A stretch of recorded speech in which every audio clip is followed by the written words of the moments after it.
Hello बच्चों, let's read this question. The question is that find the length of the arc of a sector of a circle whose angle at the center is 120 degree and the area of the sector is 462 centimeter square.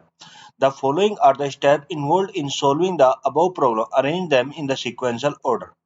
बोलता है ये हमें क्या कह रहा है, length of the arc पे sector of a circle निकालनी है जिसका एंगल जो सेंटर में बना हुआ है वो कितने डिग्री है, 120 डिग्री है, और जो एरिया ऑफ द सेक्टर है वो कितना दे रखा है, 462 सेंटीमीटर स्क्वायर दे रखा है। और हमें यहाँ पे नीचे 4 स्टेप दे रखे हैं जिन्हें हमें सीक्वेंशियल अरेंज करना है और बताना कि ये कैसे कैसे फॉलो होंगे इस क्वेश्चन को सोल्व करने के लिए।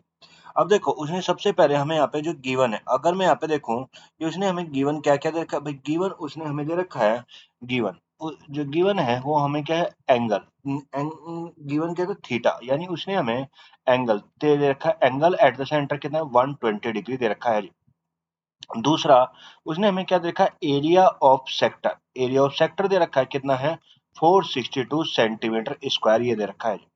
मान लो अगर मैं इसे समझाऊं, मान लो ये मेरा कोई एक सर्कल है, ये मेरा कोई एक सर्कल है और सेक्टर होता क्या है, सेक्टर होता है कि जब भी कभी सर्कल की एक रेडियस सेंटर से जो रेडियस होती है वो दो दो एक portion cut by the radius of a circle, मतलब जो एक सर्कल का एक हिस्सा जो किसी दो रेडियस के द्वारा काटा गया होता है उसे हम क्या बोलते हैं, सेक्टर बोलते हैं जी। मान लो ये कोई एक सर्कल था और इसमें ये भी रेडियस थी मेरी और ये भी मेरी क्या थी, रेडियस, और इसने जो इन दोनों रेडियस के बीच का एंगल था वो कितना था, 120 डिग्री था जी। उसने ये दे रखा थीटा, थीटा कितना दे रखा 120 डिग्री, और जो ये वाला पोर्शन है उसका एरिया बता रखा है कितना 462 सेंटीमीटर स्क्वायर दे रखा है जी, 462 सेंटीमीटर स्क्वायर। अब हमें यहाँ पे क्या निकालना है, ये जो आर्क है इस आर्क की लेंथ निकालनी है, मतलब हमें अगर मैं बात करूँ ये ए पॉइंट मान लिया, ये ओ मान लिया और ये बी, ये ए ओ बी की लेंथ हमें फाइंड आउट करनी है। तो हमें फाइंड आउट करना है, फाइंड करना length of arc, arc A O B, मान लो ये ए ओ बी मैंने मान लिया, इसकी लेंथ हमें क्या करनी है, फाइंड आउट करनी है जी।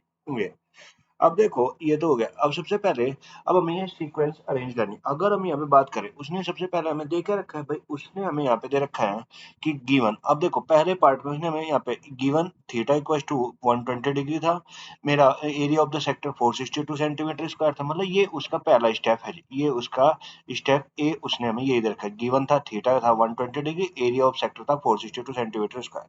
और हम जानते हैं जो हमारा एरिया ऑफ सेक्टर, जो हमारा एरिया ऑफ सेक्टर का फॉर्मूला होता है वी नो, हम जानते हैं वी नो, जो एरिया ऑफ सेक्टर होता है, एरिया ऑफ सेक्टर, जो एरिया ऑफ सेक्टर का फॉर्मूला होता है ए इक्वल टू कितना होता है, थीटा अपॉन 360 और इनटू क्या होता है, पाई आर स्क्वायर होता है। और जो ये आर है ये क्या रिप्रेजेंट करता है, रेडियस को रिप्रेजेंट करता है। ये आर क्या रिप्रेजेंट करता है, रेडियस को रिप्रेजेंट करता है। ये तो मेरा हो गया पहला। अब बात करते हैं सेकंड की, अगर मैं यहाँ पे बात करूँ बी की, सेकंड स्टेप की, तो सेकंड स्टेप मेरा क्या होगा, अगर हम यहाँ पे सेकंड स्टेप लिखे तो ये हो गया मेरा ये। तो इसके बाद हम यहाँ पे क्या निकालेंगे, सबसे पहले हम इस एरिया की हेल्प लेके क्या निकालेंगे, रेडियस निकालेंगे। तो यहाँ पे जो हमारा ये होगा, अब देखो अगर मैं यहाँ पे वैल्यू पुट करूँ, अब देखो एरिया कितना दे रखा है 462 दे रखा है, इक्वल टू थीटा हमें पता है कितना 120 डिग्री है, अपॉन कितना 360 और इनटू पाई, पाई कितना होता है 22/7 और इनटू आर स्क्वायर, तो ये होगा आर ये। तो अगर मैं इसे यहाँ पे सिंप्लीफाई करूँ, अगर हम इसे यहाँ पे सिंप्लीफाई करें, अब देखो 120 से 360 कट गया कितना आ गया, 3 आ गया, 120 से 360 कट गया कितना आ गया, 3, 11 से ये कट गया भाई, 11 दूनी 22 और 11 से काटा 11 से 40 बच के 2, 11 दूनी 22, ये 2 से कट गया कितना आ गया, 21 आ गया, 21। अब देखो ये 7 इंटू 3, 7 इंटू 3 कितना आ गया, 21 हो गया। तो अगर मैं इसे इधर लेके जाऊं भाई होगा 21 इंटू कितना 21 हो जाएगा, और ये किसका आर स्क्वायर का, तो आर स्क्वायर की वैल्यू आ गई 21 इंटू, तो आर का जो मान आ गया तो मेरा कितना आ गया 21, आर का जो मान आ गया वो कितना 21 सेंटीमीटर आ गया। अब देखो ये मेरा कौन सा बना भाई, ये बना मेरा स्टेप क्या भाई, ये बना मेरा स्टेप बी, मेरा ये क्या हो गया, मेरा बी हो गया स्टेप बी। ये कौन सा था, ये तो मेरा क्या था, स्टेप ए था, ये जो पहले पॉइंट में ये था, और ये मेरा क्या है, स्टेप बी हो गया ये।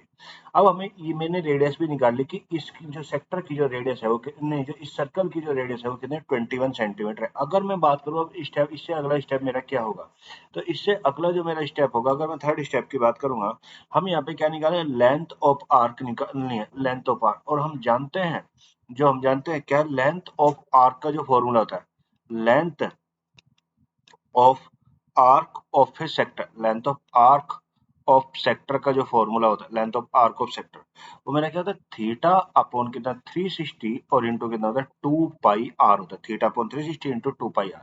और यही मेरा क्या स्टेप क्या है ये मेरा। अब देखो ये तो मेरा हो गया। अगर मैं यहाँ पे ये होगा theta upon 360 into 2 pi r, अगर मैं यहाँ पे इनकी वैल्यू पुट करूँ, अब देखो थीटा, थीटा तो हमें पता है कितना, थीटा है मेरा कितना 120 बाई थीटा कितना 120 अपॉन 360 और इंटू 2 इंटू पाई कितना है भाई, पाई है मेरा कितना 22/7 और इंटू आर कितना है 21 है, कितना 21। तो ये 7 से 21 कट गया, कितना आ गया 3। अब ये कट गया 20 से, ये कट गया 3, तो ये भी कट गया, कितना आ गया 3 से, ये कट गया, तो 22 दिया। अभी सॉरी 22 दूनी कितना आ गया 44 सेंटीमीटर आ गया। यानी ये मैंने लेंथ ऑफ आर्क भी निकाल लिया, मेरा कितना आ गया 40 सेंटीमीटर आ गया। तो ये मैंने, अगर मैं यहाँ पे इसे रखूँ, मैं यहाँ तक अगर इसे लिखूँ, तो ये मेरा आ गया इतना। भाई ये मेरा इतनी बात तो हो गई। तो जो ये बना, ये मेरा कौन सा स्टेप बना, ये बना मेरा, ये मेरा कौन सा बना भाई, ये थर्ड पॉइंट बना, ये मेरा क्या बना, ये थर्ड स्टेप इन्वॉल्व हुआ, स्टेप थर्ड ये। अब अगर मैं बात करूं यहाँ पे फोर्थ, अब नेक्स्ट हम क्या करेंगे, नेक्स्ट में हम इसकी वैल्यू को जब हम कैलकुलेट करेंगे, हमने अभी भी कैलकुलेट किया, तो कितना आ गया 22 कितना आया था 44 आया था ये। तो हम लिखेंगे नेक्स्ट में, so the length of the arc, length of arc equals to कितना होगा 44 सेंटीमीटर होगा, लेंथ ऑफ द आर्क कितना होगा 44 सेंटीमीटर। और ये क्या बना मेरा स्टेप डी बना। यानी अगर मुझे इसे इस क्वेश्चन यहाँ पे मुझे इस क्वेश्चन को सोल्व करना है, तो मुझे इस क्वेश्चन को सोल्व करने के लिए जो अपने स्टेप फॉलो करने पड़ेंगे, सबसे पहले तो मुझे कौन सा स्टेप चलना पड़ेगा भाई, सबसे पहले मुझे ए स्टेप चलना पड़ा, उसके बाद मैं बी पे गया, फिर किस पे सी पे, और फिर किस पे डी पे। यानी जो ये सीक्वेंस होगा इनका, वो क्या होगा ए बी सी डी होगा, A B C D. So the correct option is option A. जो इसका करेक्ट ऑप्शन बनेगा वो मेरा क्या बनेगा, ऑप्शन ए इसका करेक्ट होगा। Hope you will understand it well. Thank you and best of luck.